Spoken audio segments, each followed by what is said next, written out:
All right, so today we're going to take a deep dive into the career of Neymar Jr. But we're not just looking at the headlines, like his return to Santos. We're going way back to the beginning. Yeah, a lot of people just focus on the big money moves and the trophies, but there's a whole human story there. It's about ambition and identity and what it means to be a player under so much pressure.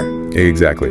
And to guide us today, we have this YouTube video. It's called OOGE, Acueta de Neymar.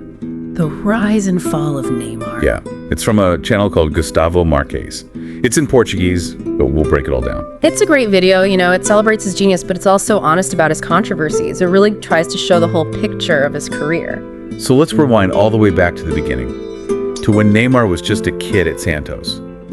There's this crazy story in the video about the scout Batinho. Apparently, he saw Neymar messing around in the stands one day, and he was so impressed that he created an entire under-13 team just for him. Wow. Talk about pressure to be singled out like that. But it shows you just how much raw talent he had even back then. Yeah.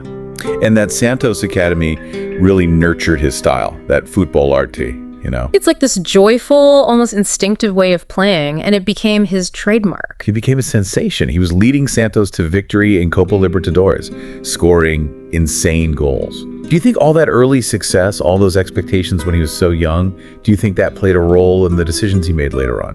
It's hard to say for sure, but yeah, I think it definitely had an impact. Imagine carrying the hopes of a whole nation at that age.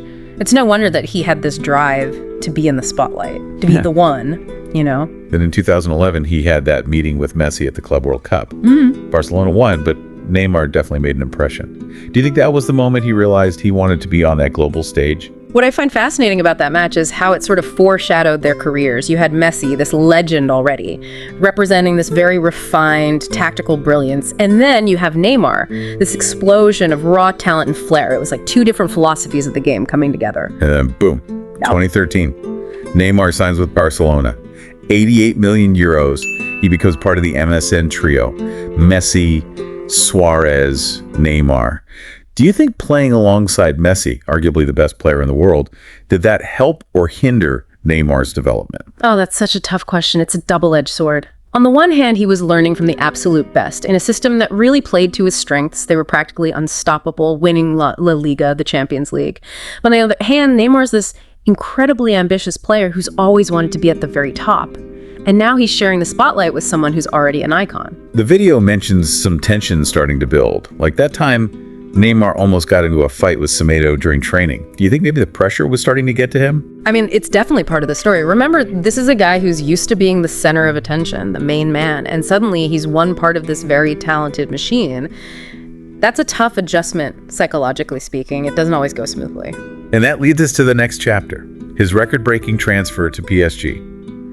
222 million euros, the most expensive player in history. Was this about more than just money? Was it that desire to finally step out of Messi's shadow and be the guy? There's no doubt that ambition was a big factor, and PSG offered him everything. The platform to become a global icon, the money, the prestige. I mean, his face was on the Eiffel Tower, the expectations were sky high, and he delivered at first, scoring goals, winning games. But then you start to see those cracks again. Yeah, the video goes into that period in a lot of detail. The conflicts with his teammates, the injuries, the controversies off the field. Let's talk about that feud with Cavani. That wasn't just about penalties, was it? No, absolutely not. It revealed a deeper struggle within Neymar himself. This tension between his incredible individual brilliance and the needs of the team. Like, can you be a true leader if you're always focused on your own glory? That's the question that followed him throughout his time in Paris. And then you add the Mbappe rivalry to the mix. Yeah. It's almost Shakespearean, these two incredible talents, both vying for dominance. It's interesting to look at it tactically as well. Mbappe is this force of nature, pure speed and power. And then you have Neymar with his creativity and a flair. On paper, they should have complemented each other perfectly. Yeah. But then you throw in the egos, the media scrutiny, the pressure of the Champions League, and it all becomes very volatile. Very quickly. And then on top of all that, the injuries. He missed huge chunks of several seasons. Was that just bad luck? Or was something about his style of play, all those quick turns, the dribbling that made him more susceptible? It's a good point.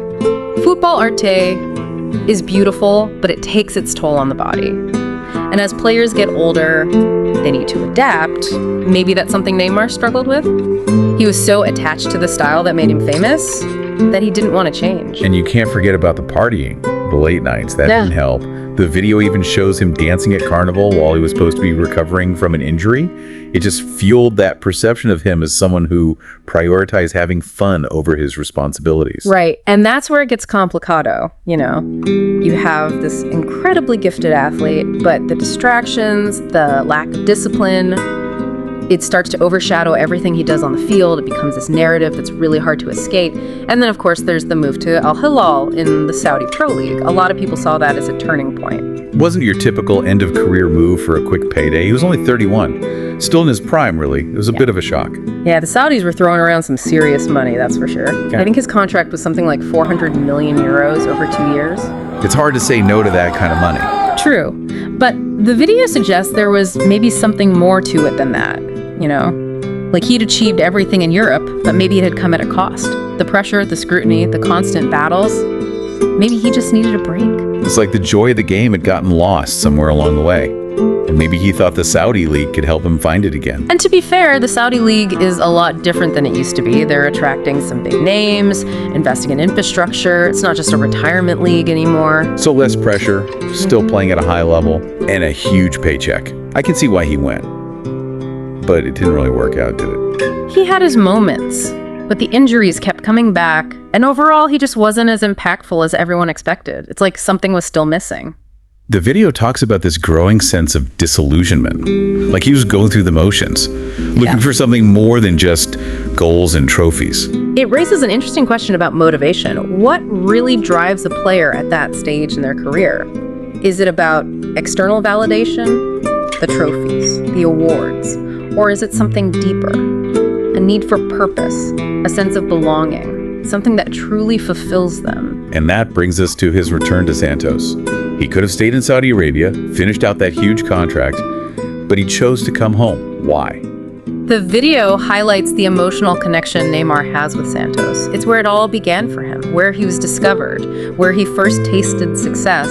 It represents a simpler time, a purer form of the game. It's almost like the prodigal son returning home. He's trying to reconnect with something he lost. Maybe he's looking for redemption, a chance to rewrite the narrative, to show people the joy and the magic he brought to the game before all the pressure and expectations took over. So it's not about winning trophies or proving people wrong.